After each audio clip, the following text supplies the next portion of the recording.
입술이 좀 나서네. 아이고, 안녕하십니까.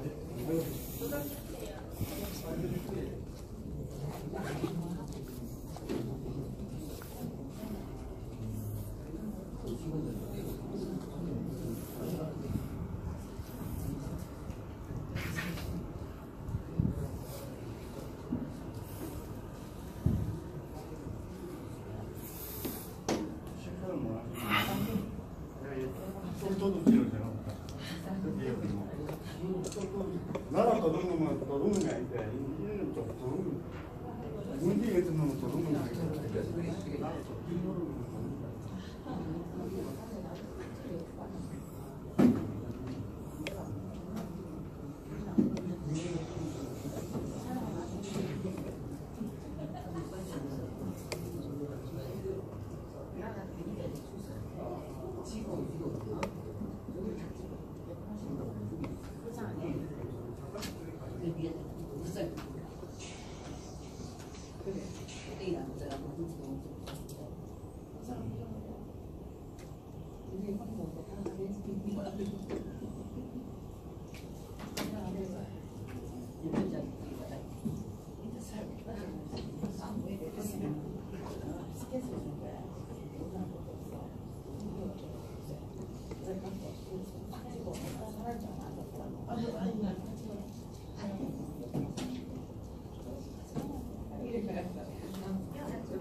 네? 아, 내 개인. 개인? 네. 이 번개시장 와 있네. 저기 번개시장 와 있네.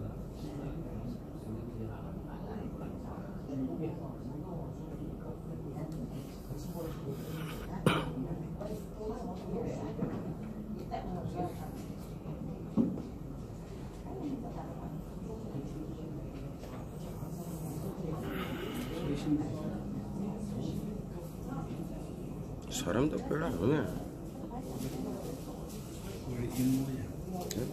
지부장, 인부장. 인문에 지부장. 지부장이 초청해가지고 하는 겁니까? 미국에서 초청하는 지부장 대상. 인문에 한 지부장. 그 외에는 자기.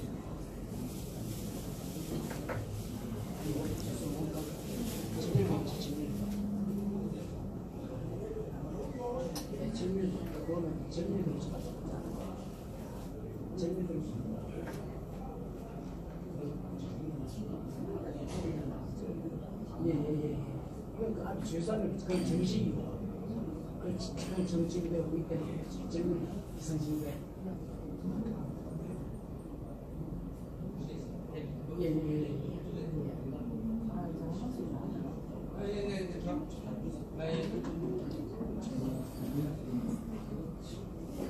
안녕하십니까. 회장이 좀 적어야 됩니다.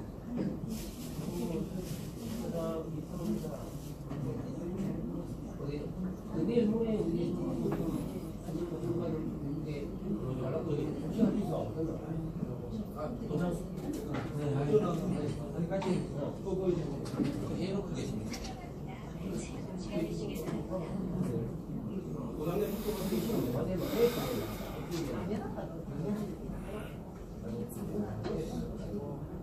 뭐좀 해주시면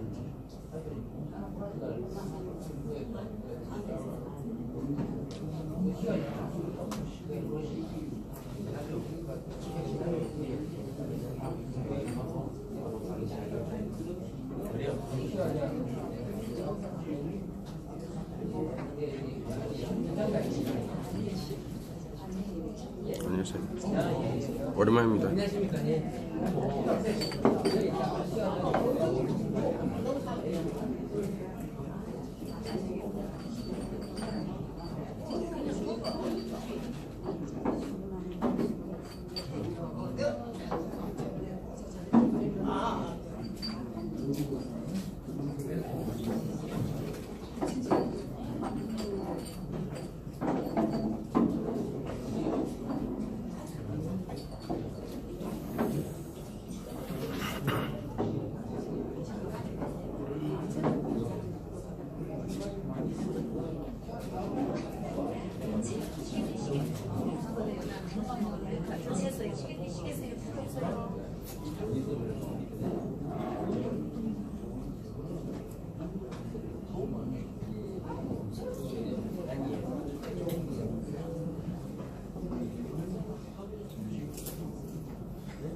예, 적시에 시작했습니다. 하지 못해서 대단히 죄송합니다.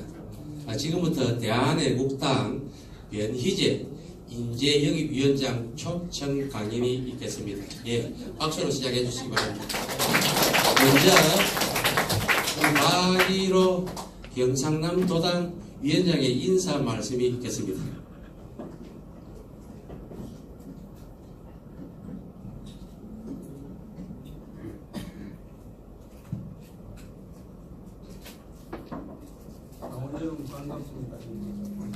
당원 여러분 반갑습니다. 우리 대한애국당 인재영입위원장 변희재 위원장님의 강연에 이렇게 많이 참석해 주셔서 감사합니다. 그런데 많이는 아닙니다. 진짜 많이는 아닙니다. 많이 오셔야 되는데 시간적으로 그렇고 날짜가 조금 평일이라서 그렇습니다. 우리 변희재 대표님께 다시 한번 박수 한번 합시다.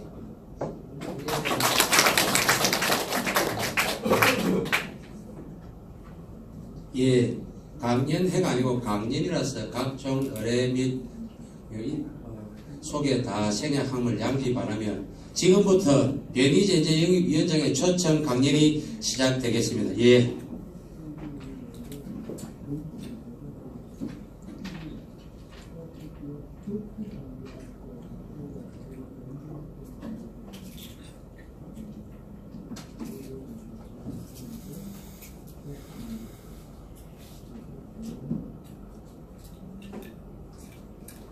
예, 반갑습니다.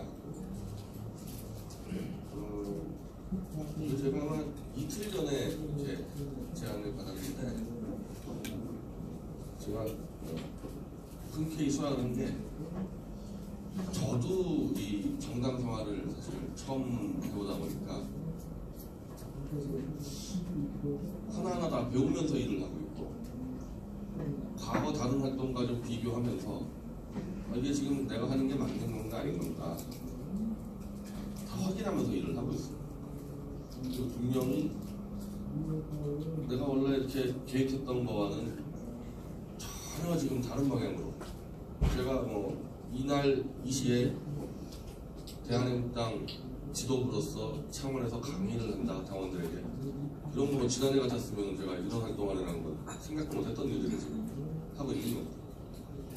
저는 99년도부터 대학교 2학년 때 인터넷 정치신문을 창간해서 17년간 정치인터넷신문, 미디어 주간지, 정책 월간지 이 활동만 해왔으니까 한마디로 정치 농대기자 컨텐츠 기획자입니다. 제 직업은.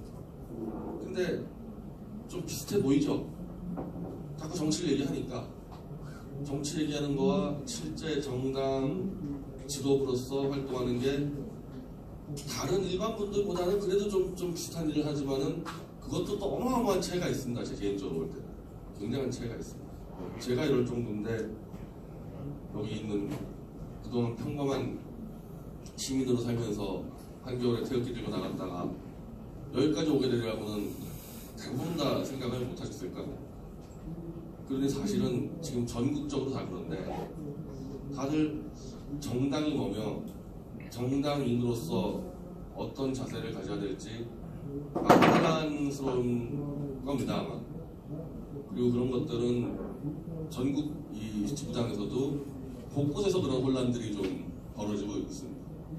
어제 같은 경우 서울시당에서 지금도 막 게시판에서 싸우고 있는데 노원구에 있는 서울시 당원들이 자체적으로 서명대를 만들어서 나가는데 이거를 중앙당에다가 알려야 되나 서울시당에다 알려야 되나 아니면 안 알려도 되나 저한테 문의가 와서 저도 잘 모르겠더라고요. 제가 해봤습니까 그거를. 그래서 지금 결론이 안 돼가지고 막 치고받고 싸우고 있는데 이건 어쩔 수 없는 것 같아요. 하나하나 겪어가면서 배우고 이렇게 가는 수밖에. 그러니까 보고체계 이런 거 부분들도 다 좀 헛갈린다 이거죠. 특히 서울하고 중앙당은 정말 헛갈립니다. 왜냐하면 지도부 대부분 다 서울시 당원들이 아니겠어요, 이 지역으로 보면. 그러니까 막 행사가 겹치고 이거 어떻게 되는 거나 뭐 이게 뭐 교과서처럼 딱 나와 있는 것도 아니고. 그래서 이거는 어쩔 수 없는 것 같아요. 서로 큰 뜻을 갖고 지도부를 신임하면서 믿어주면서 하나하나 바로잡는 수밖에 없지. 딱 뭐냐? 어제 저한테 답을 내려달라는 겁니다. 이 부분에 대해서.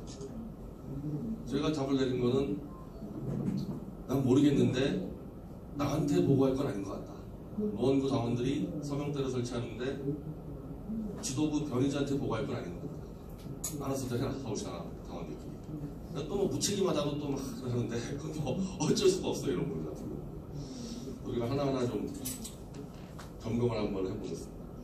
오늘 여기 창원에 오면서 이제 제가 메모를 좀 이렇게 정리해 왔는데 원래 PT를 만들어야 되는데 이번 강연은 저도 처음이니까 기차 타고 오면서 긴급히 메모를 정리해서 다음에 할 때는 제가 PT를 만들 수 있겠죠. 지난 2월 말경일 겁니다. 2월 말경에 한기국 정광용 사무총장이 마이크를 쥐고 그 전에 도태우 변호사하고 정미용 대표가 이제 창당을 해야 되겠다. 더 이상 안 되겠다. 이 발언을 하고 정광용 사무총장이 당원들에게 책임을 져달라고 그러고 창당을 선언했죠. 혹시 그거 기억나십니까? 그때가 이제 대한문 집회였는데 저는 그때 일부 연설 마치고 밖으로 있었기 때문에 그걸 제가 방송으로만 봐서 제가 즉각적으로 찬성 의사를 밝혔습니다. 그때 어떤 상황이었냐면은 임명진 체제 자유한국당이 제가 부딪혀보니까 태극기를 100만 명이 들건 200만 명이 들건 이거 가지고는 안 되겠다. 이거 도저히 헌법재판소 8명에게 어떠한 영향력도 행사 못하겠다. 자유한국당이라는 그래도 100석 가까이 있고 박근혜 대통령이 소속된 저 정당에서 탄핵 기각을 당론으로 정하고 저 사람들이 거리로 나오고 국회에서 계속 기자회견 열고 성명서 내고 이렇게 해주지 않으면은 박 대통령 탄핵은 막아낼 방법이 없겠다 이제 그런 생각을 한 거고 아마 다수의 그 당시 태극기를 들었던 분들도 태극기만으로는 한계를 느꼈기 때문에 다들 참여를 해줬을 겁니다. 그런데 그런 식으로 정당을 창당에 동의하다 보니까 정당이 뭔지도 모르고 일단 빨리 정당을 만들어서 자유한국당에다가 목에다가 칼을 대서 너희들 빨리 박근혜 대통령 탄핵 기각을 위해서 뛰어라. 이거 말고는 다른 고민을 거의 안 했죠. 근데 만드는 과정에서 3월 10일 날 탄핵이 인용이 되고 곧바로 대선을 치르다 보니까 그때까지도 사실은 이 조직 정비라든지 어떠한 이 큰 차원에서의 정당에 대한 이 당원들과의 합의 이런 거 없이 막 달린 겁니다. 막 달린 거죠. 그래서 그때 기억을 해보면은 정광용 사무총장이 야밤에 3월 말인가 야밤에 저하고 몇몇을 불러서 대선 후보 경선을 해야 되겠다. 그래서 출마해달라. 그때 저 뭐 김기수 변호사, 도태우 변호사가 우리 동지였던 분들 다 있었어요. 그때 정규재 씨도 있었어요. 그때 뭐 저는 대선 후보 뭐 그런 문제가 아니고 정당이 어쨌든 박 대통령 무죄 석방을 위해서 뛰는데 대선에 참여해서 그때 이미 탄핵이 된 이유지만은 탄핵의 부당성을 알리는데 하나의 이벤트를 하겠다는 거구나. 그래서 그 자리에서 저는 오케이 했습니다.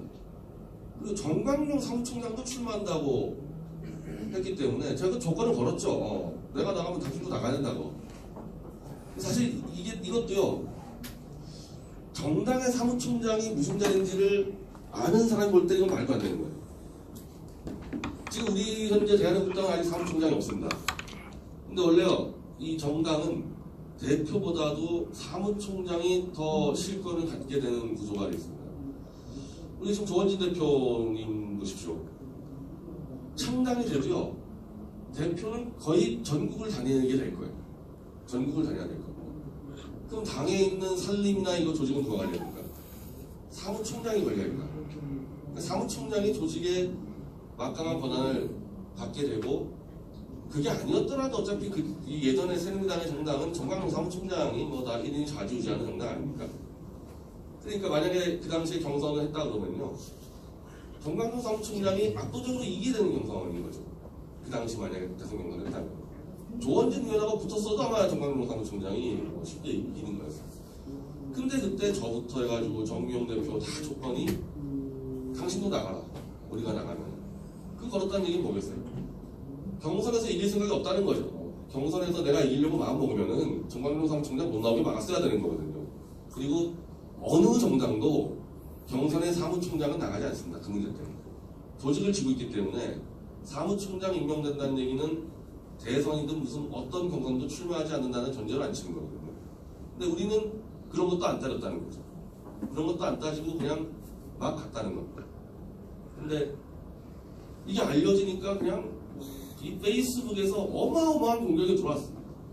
니까지 게 뭔데 대선 후보냐 하면 난리가 나가지고 내가 정광용 사무총장한테 내가 이래가지고 빨리 당신이 나가라 그래서 당신 나가야 될 거 아니에요. 이 꼴 낼게 뻔했기 때문에. 근데 돌연히 정광용 사무총장은 나가지 않고 조원진 의원님이 갑작스럽게 입당을 하지 않았습니까? 그 주에. 입당하고 조원진 의원을 대선 후보 나가려고 입당한 것도 아니에요. 이분은 1월 달부터 탈당해가지고 박 대통령을 위한 새로운 정치 세력을 만들어야겠다고 작심을 하고 있었고, 일단 당장 국회의원 한 명이라도 들어가서 국회하고 연결된 투쟁할 수 있도록 길을 트고 다른 국회의원들과 협의를 하려고 이제 들어왔는데, 그때도 그냥 갑작스럽게 그냥 조원진 의원을 대선 후보라고 선언해버렸습니다. 그날 입당한 날에. 그래서 사실은 절차적으로 잘못했죠. 조원진 의원이 원했던 것도 아니고 정광용 총장이 전혀 정당의 운영 원리에 맞지 않게 계속 일을 해왔던 겁니다. 근데 그때 그거 가지고 시비 안 걸었던 이유는 그냥 창당하자마자 대선 뛰어야 되니까 그 절차 같은 거는 다 나중에 대선 이후에 하자 이렇게 합의가 돼가지고 어쨌든 우여곡절 끝에 후보로 나가게 돼서 대선 때까지 뛰게 된 거죠. 그러니까 일반적인 정당의 창당 과정과는 전혀 다른 과정을 거쳐서 창당을 하게 됐고, 또 그 정당을 우리가 또 깨고 나온 거 아닙니까? 거의 3개월 만에 정당을 2번 창당을 해야 되는, 한 번 하기도 힘든 거를 2번 하게 돼서 거의 이런 경우는 거의 잘 없죠. 정치권에서 별로 없는 일들을 이제 해보게 된 겁니다. 그리고 우리도 또 창당을 하면서 여전히 박 대통령 무죄 석방의 깃발을 하나 들고, 남들이 볼 때는 우리를 정당으로 안 볼 거예요. 외치는 게 박 대통령 무죄 석방 하나만 외치고 있으니까, 언론사들이 이제 지난 여의도 집회 때부터 대대적인 보도를 시작했습니다. 역시 이 집회는 여의도에서 해야지 보도가 쉽게 되는데, 이 보도를 잘 보면요, 친박단체라고 적혀져 있습니다. 근데 기사에는 대한민국당으로 나오는데 청준이로 제목은 다 친박단체로. 그러니까 한마디로 박근혜 대통령 무죄 석방 들고 있는 친박 세력들의 하나의 시민단체로 보는 거예요. 지금 한국의 이 대다수의 언론들은 정당으로 안 보는 거죠. 왜 정당으로 안 볼까요? 우리 분명히 정당인데 깃발 하나만 들고 있기 때문에 그렇죠. 깃발 하나만 들고 있으니까 이거는 정당이 아니다. 여기서 이제 좀 차이들이 나는 거죠. 이 정당과 시민단체의 차이. 정당은 뭐 때문에 만드느냐? 총선, 대선, 지자체라는 국가를 운영할 수 있는 권한을 획득하기 위해서 같은 노선의 당원들끼리 모여서 정당을 만드는 겁니다. 그럼 현실적으로 가능하냐 가능하지 않냐와 관계없이 정당을 일단 만들었다는 이유는 대선, 총선, 지자체 선거에 참여해서 일정 정도 국가 운영 권한을 가져오겠다. 그것 때문에 만드는 겁니다. 그러니까 국가 운영이라는 게 대한민국만 하더라도 벌써 세계 한 10대 경제 강국이죠. 얼마나 복잡하겠어요, 이 국가 운영이. 제가 이 기차 타보면서 전두환 회고록을 좀 보고 있는데, 그 전두환 대통령이 집권했을 때가 80년대 아닙니까? 그때는 지금보다 경제 규모가 작았어요. 근데 그때도 전두환 대통령 회고록 보면은 야, 이게 너무 복잡하다. 자기한테 올라오는 내용이. 이 표현도 쓴다. 이분 군 출신이죠. 군 출신임에도 불구하고 자기 표현이에요. 국방부에서 무기 구입 관련 보고서가 올라오는데 이 가격이 비싼지 싼지 도저히 알 수가 없다. 자기가 모르겠다 이거예요. 그런데도 자기가 1분 안에 사인을 해야 된다. 그래도 자기가 잘 아는 국방 분야가 이런데 나머지 분야 자기 뭣도 모르고 사인한 게 수두룩하다는 거예요. 그 당시 대통령 했을 때.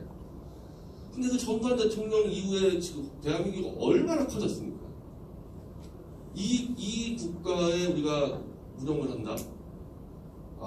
무서운 일이죠. 솔직히 무서운 일입니다. 뭐 갑자기 맡으라 그러면은 진짜 뭐 보고서 한 100개 올라오면 막 90개 정도는 뭣도 모르고 사인해야 되거든요. 국회의원들 입법에다가 무슨 서명한다 했을 때 나중에 시민단체한테 많이 걸리죠. 왜 이 황당한 법안에 사인했냐? 뭣도 모르고 사인하는 거예요. 이게 무슨 의미인지도 모르고 친한 국회의원이 들고 와가지고 사인해달라. 그러면 사인했다가 막 죄다 걸리고 그러는 거야. 그러니까 이 국정 운영이라는 것은 크든 작든 일정 부분 참여했을 때 거의 엄청난 책임이 이제 부과가 되는 거죠. 반대로 탄기국 차원에서 박근혜 대통령 탄핵 기각 무죄 석방 운동을 한다 그러면요, 실질적으로 우리는 계속 깃발내고 외치고 태극기 집회만 하면 되지, 그로 인한 우리가 대한민국 전체에 대해서 책임을 질 이유는 하나도 없는 겁니다. 한 가지 혹은 한두 가지 아이템 가지고 우리 목소리만 크게 내면은 그게 탄기국 같은 시민단체고, 정당은 그게 아니고 목소리를 낸과 동시에 선거에 참여해서 국민들의 지지를 받아서 국정 운영권을 획득하는 게 정당입니다. 완전히 차원이 다른 거죠. 이거 비슷해 보이지만. 그럼 박근혜 대통령 무죄 석방 운동 깃발 만든 그 세력이 정당을 해서 집권을 한다? 이거는 가능한 얘기인가? 저는 그게 가능하다고 이제 주장을 하는 거죠. 왜냐하면 탄핵 사건이 대한민국 국정운영 거의 전체를 포괄하는 모든 적폐와 부패, 이걸 다 포괄하는 사건입니다. 첫 번째 보세요. 탄핵 사건. 일단 우리가 많이 싸워왔던 JTBC 태블릿 PC 문제, 방통시민이라는 방송을 감시하는 기구만 제대로 작동했었으면요, 이렇게 안 됐을 거예요. 10월 24일, 지난해 10월 24일 날 JTBC가 조작 보도를 처음 시작했고, 이걸 제가 조작을 확신한 게 12월 8일이고 탄핵 전날 파악했어요. 그리고 12월 13일 날 제가 근거를 다 잡았거든요. 그래서 14일 날 방통심의에 넣었으면요, 일반적으로 30일 안에 이걸 판정을 내려줘야 되거든요, 방통심의가. 그러면 1월 14일 날 방통심의가 만약에 JTBC 조작 보도를 거짓으로 판명해 줬으면 탄핵 됐겠어요? 거의 안 됐을 겁니다. 그대로만 나왔으면. 그 뭐냐? 방통심의가 작동을 안 하고 있었던 거죠. 실제로 저는 미디어워치를 운영하니까 방통심의가 완전히 기능이 마비됐다는 걸 알고 있었거든요. 어느 순간부터 박근혜 대통령 청와대와 여당이 임명한 방통심의위원들이 들어누워 있고, 지금 이 문재인 쪽에 있었던 방통심의위원들이 완전히 장악을 해서 보수 쪽에서 좀 발언한 것, 예를 들면 5.18 관련해서 북한 특수군이 들어올 수도 있지 않냐? 이거 그냥 다 징계. 그냥 징계예요. 그리고 다른 좌쪽에서 문제 삼는 것들은 다 징계가 안 되는. 계속 그렇게 되더라고요. 이 적폐가 있었던 겁니다. 방통심의의 적폐가 있었고, 탄핵 세력이 방통심의가 완전히 망가졌다는 것은 저는 알고 들어갔을 거라고 보는 게, JTBC뿐이 아니라 언론사에서 최소한 완전 거짓 날조, 최순실이 독일에서 20조 원을 구축했다부터 해가지고 박 대통령이 무슨 청와대에서 뭐 포르폴룸인가 그걸 맞았다는 것부터 해서 무려 완벽한 거짓 보도가 25가지가 나왔습니다. 한 달 사이에. 10월, 11월 사이에. 그러면 그 정도 거짓 보도가 나오면요, 원래 방통심의가 기능이 살아있으면요, 시청자 사과라는 중징계를 내리고 방송사는 방송사 문 닫을 각오해야 되는 겁니다. 거짓 하나 가지고. 원래 방통심의가 잘 돌아갈 때는요, 이영자라는 개그맨이 개그 소재로 거짓말했다가 시청자 사과라는 중징계 얻어맞았습니다. 근데 언젠가부터 계속 거짓 보도가 나오는데 징계를 안 내리기 시작했어요, 방통심의. 그랬기 때문에 YTN부터 TV조선 마구잡이로 거짓 보도할 수 있었던 근저에는 방통심의가 무력화했다는 게 있었던 거죠. 방통심의 살아있었으면 절대 그런 거짓 보도 못하는 거예요. 자, 그것뿐이냐? 검찰에서 태블릿 PC를 제대로 수사를 안 하고 발표했습니다. 그러면은 검찰 자체가 이미 안 되는 거죠. 이거 망가진 겁니다. 그럴 땐 감사원이 들어가서 감사를 해야 되는데 감사원 들어누웠습니다. 감사원 조직도 망가진 거죠. 국가의 운영을 지켜주는 각종 기관들이 완전히 무너졌고, 그걸 틈타서 포털 언론들이 다 준동을 한 겁니다. 우리가 거짓 탄핵, 사기 탄핵을 반대하고 이를 바로잡자는 얘기는 바로 이 국가 운영 체계를 다시 회복시킨다는 강력한 정책을 가지고 있는 거죠. 뭐 요즘에 유승민, 이해운이 개혁보수 어쩌고 하는데, 우리가 지금 개혁 아이템 다 가지고 있는 거예요. 탄핵을 했을 때 그 국가기관이 들어누웠거나 잘못한 것들 아이템 다 가지고 있지 않습니까? 이만한 개혁보수가 어디 있어요? 그걸 다 알고 있는 거예요. 그거 저보고 쓰라 그러면 20까지 잡을 수 있어요. 탄핵 과정에서 잘못된 국가기관들. 그게 하나의 중대한 우리의 정책이 되는 거죠. 정책. 자, 종편이요? 요즘 종편 안 보시죠?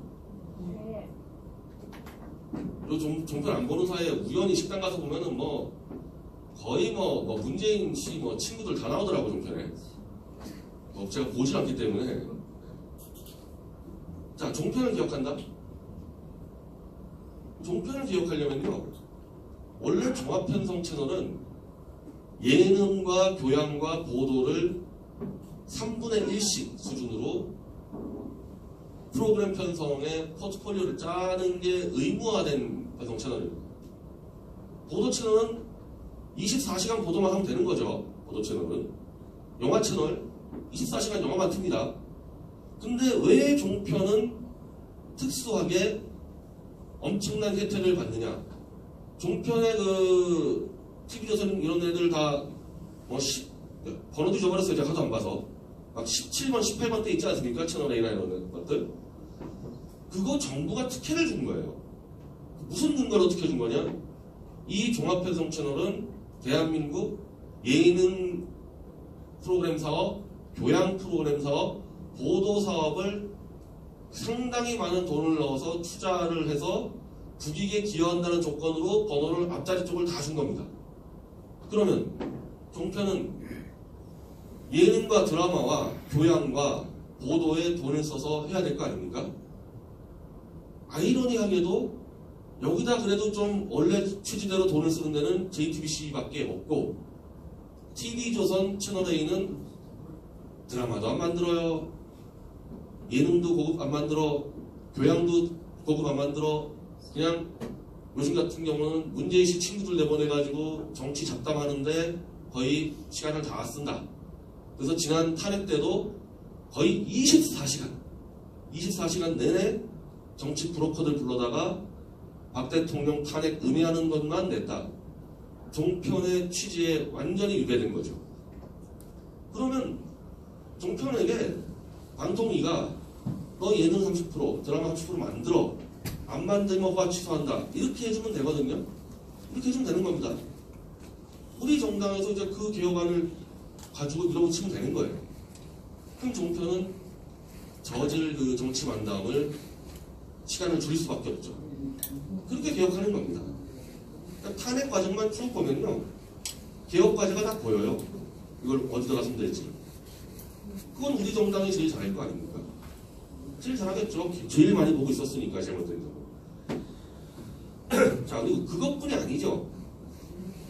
박근혜 대통령 탄핵의 이 숨은 의도는 이제 다 드러나잖아요.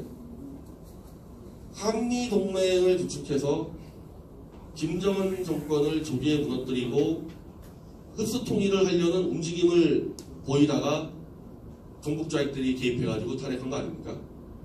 그래서 지금 외교 안보 노선이 완전히 돌아섰죠. 이 180도 밖으로.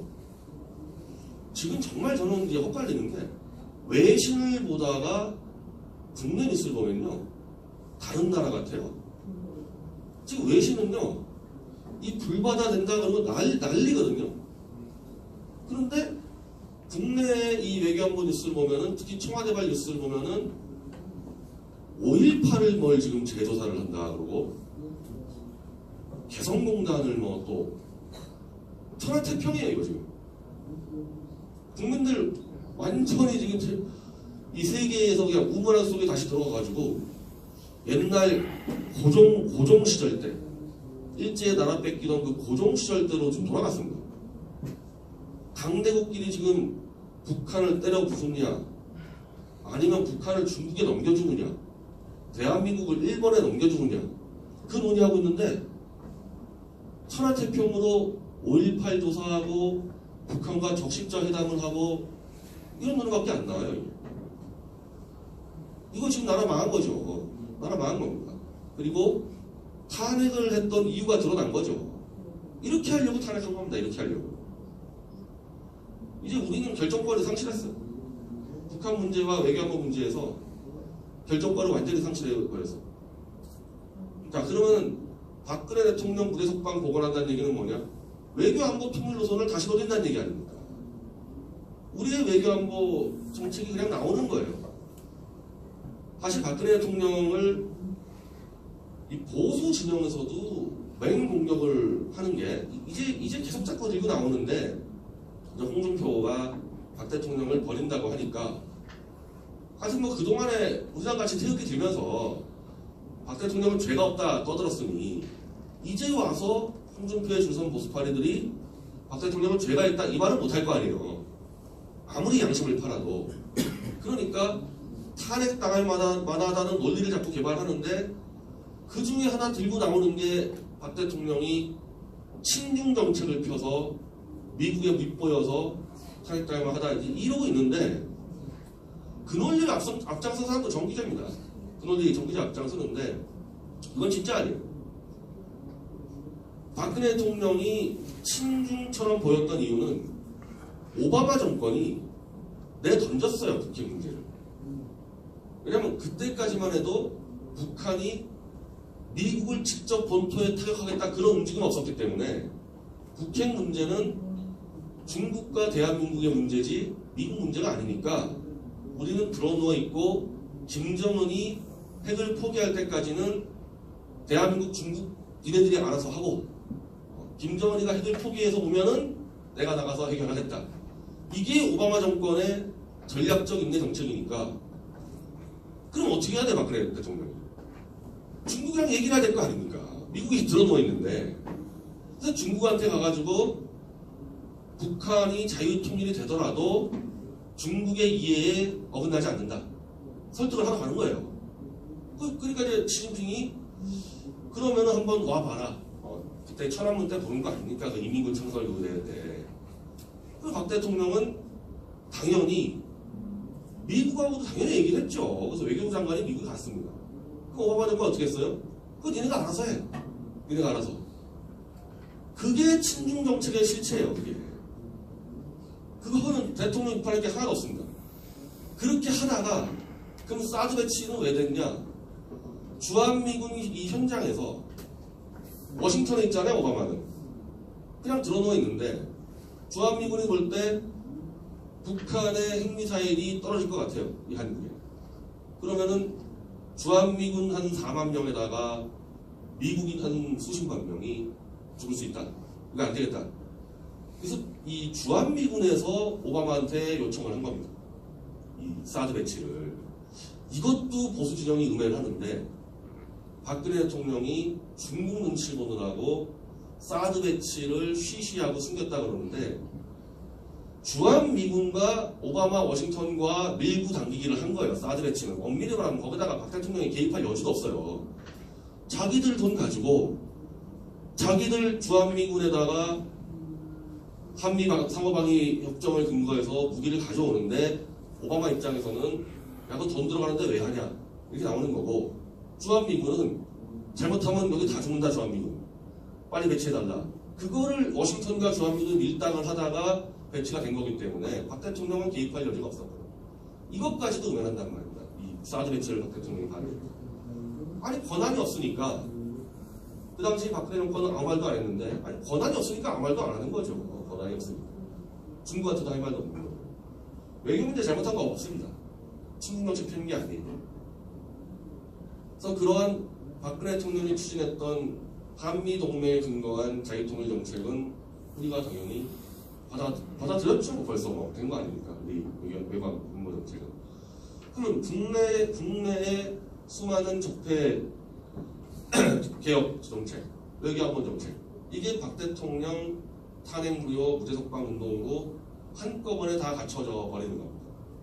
여기다가 몇 개만 더 보완하면 돼요. 몇 개만. 제가 볼 때는 그동안 보수 정당이 너무 몰라서 놓쳤던 거, 인터넷 개혁, 대중문화 산업 개혁, 청년 창업 정책 개혁 이런 것들만 더 추가하면요, 다른 정당이 하는 정책들보다 더 앞선 정책이 그대로 완성이 되는 거기 때문에 밖에서 너희들은 정책도 없이 박근혜 대통령 하나 살리기만 하는 게 무슨 정당이냐 했을 때 우리 당원들은 제가 지금 설명한 거를 그대로 답해줄 수 있어야 됩니다. 이 당원들이 이 훈련 다 돼 있어요. 그게 아니다. 이 탄핵 하나에 대한민국의 모든 개혁사안이 다 함축되어 있다. 이렇게 설명할 수 있는 훈련이 돼 있어야 됩니다.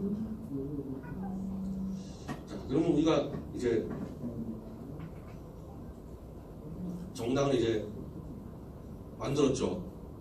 만들면은 좀 제가 비교를 좀 해드릴게요. 이 정당과 정치매체 그리고 정당과 기업. 정당과 정치매체는 이제 제가 체험하고 있으니까 굉장히 비슷한 것도 많이 있습니다. 비슷한 게 많아요. 왜냐하면 요즘 이 현대 정당은 조직으로 움직인다기보다는 메시지로 움직여요. 우리를 따르라고 얘기하려면요, 국민들에게 아니면 우리를 믿어달라 얘기하려면 그거 뭘로 합니까? 말로 해야 될 거 아니에요. 근데 말을 하고 말로 컨텐츠를 제공한다는 측면에서 정치 매체랑 그 점에서 큰 차이가 없어요. 아주 강력한 메시지를 이제 던진다는 측면에서는. 근데 다른 차이는 책임성에서 엄청난 차이가 있죠. 요즘에 제가 이제 보수 논객들하고 많이 부딪히는데 논객으로서나 언론 매체에서는 좀 지르다가 틀리면은 그냥 다음날 말 뒤집고 그냥 갑니다. 지금 대부분 그래요. 제가 볼 때 이 보수 논객들. 근데 정당은 말과 동시에 행동이 들어가니까 이게 한 번 틀리면은 이 돌기가 쉽지가 않아요. 돌기가. 그래서 메시지가 훨씬 더 신중할 수밖에 없는 거죠. 정당에서. 정치 매체는 좀 지르다가 그냥 잊어버릴 때까지 기다리면 되는데 우리 같이 가다 보니까 거기서 상당한 차이가 있고 또 차이는요. 정치 매체는 자기가 메시지 던진 사람만 책임지면 되는데 우리는 정당이고 이건 또 시민단체로 차이가 될 수가 있는데 조직을 보호해야 돼요. 그러니까 내부고 외부고 음해 공격 들어오는 것을 막아야 됩니다. 제가 정치 매체 할 때는 전혀 상관이 없었어요. 그런 것들.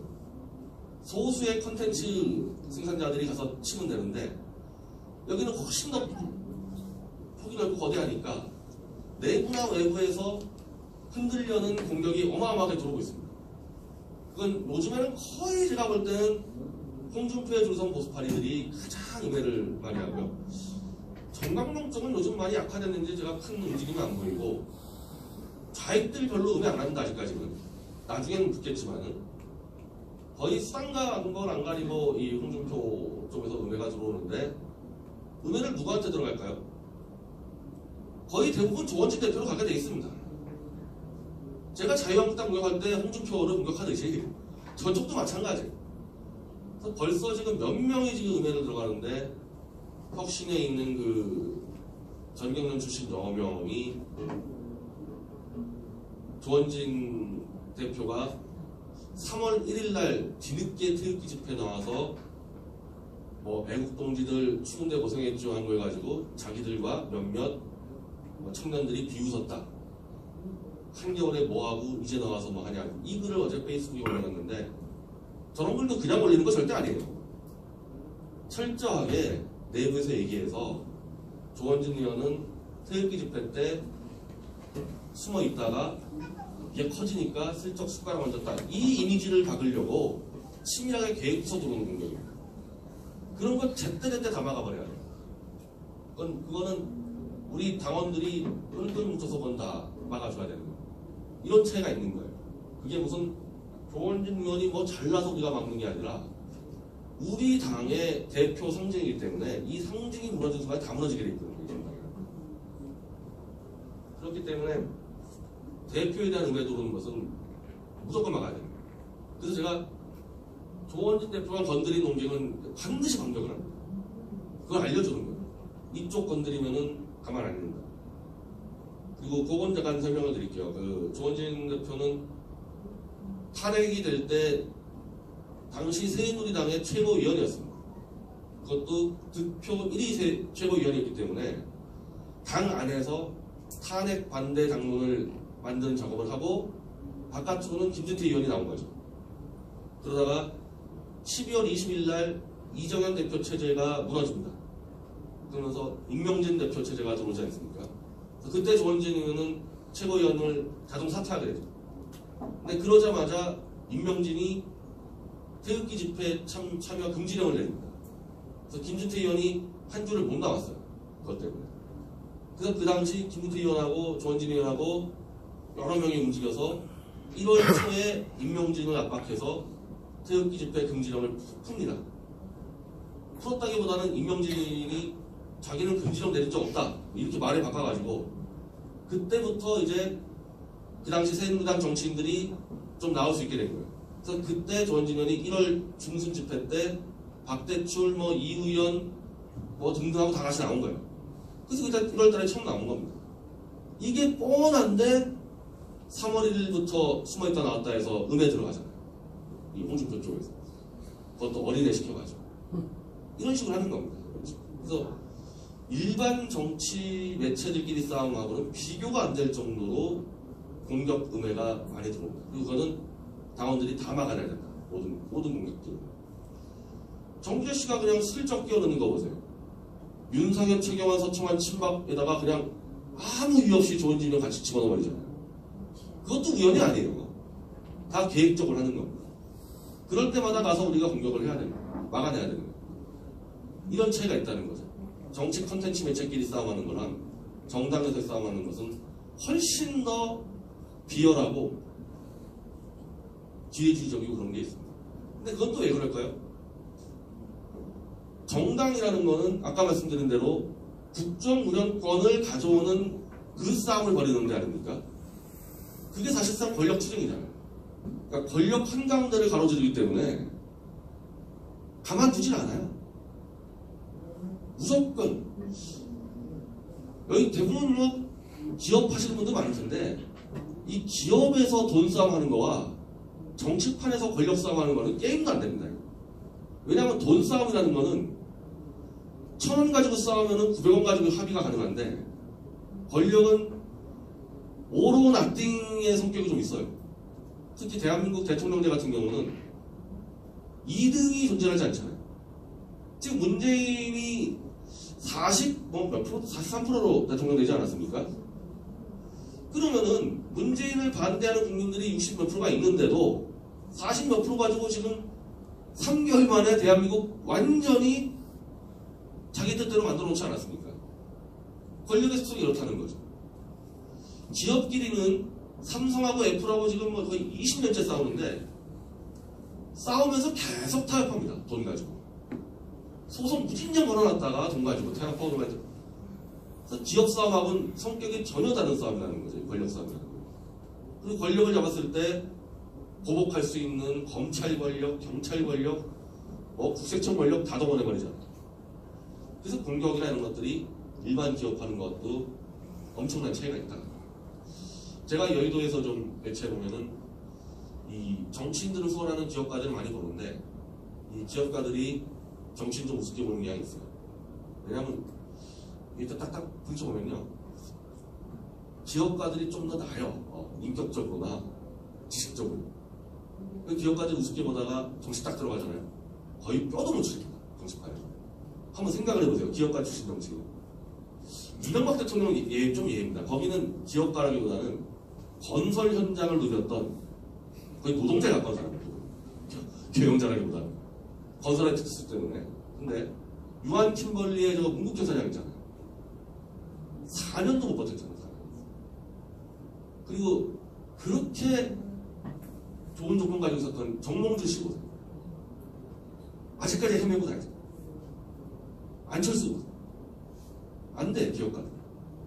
그 왜 그러냐면요, 이 기업끼리의 싸움은 잠깐 말씀드렸지만 돈 가지고 붙는 데는 단순한데 이 정치의 싸움은요, 막 국가와 민족을 막 갖다 팔기 때문에 막, 그러니까 기업끼리 싸움이 2,000원 원씩이면요, 이 정치권끼리 싸움 막 7,000원, 8,000원입니다. 헛갈려요.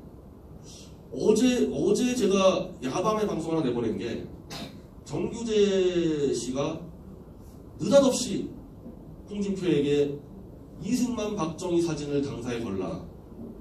이 의미를요, 일반 국민들 잘 몰라요. 이승만 박정희 좋아하니까 아, 좋은 얘기구나. 그게 들리는데 제 눈에 걸리죠. 야, 저거 박근혜 대통령을 홍준표가 출당을 시키면은 엄청난 후폭풍이 올 테니까 빨리 박정희 이승만 사진 걸어서 그걸로 막아라. 이 컨설팅이거든요, 이거. 박정희 이승만 파는 거예요.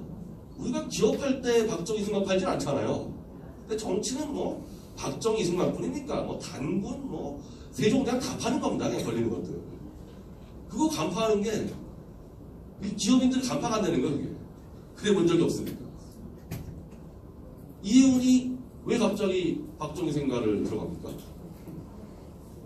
박 대통령을 죽인 장본이니까 박정희 끊어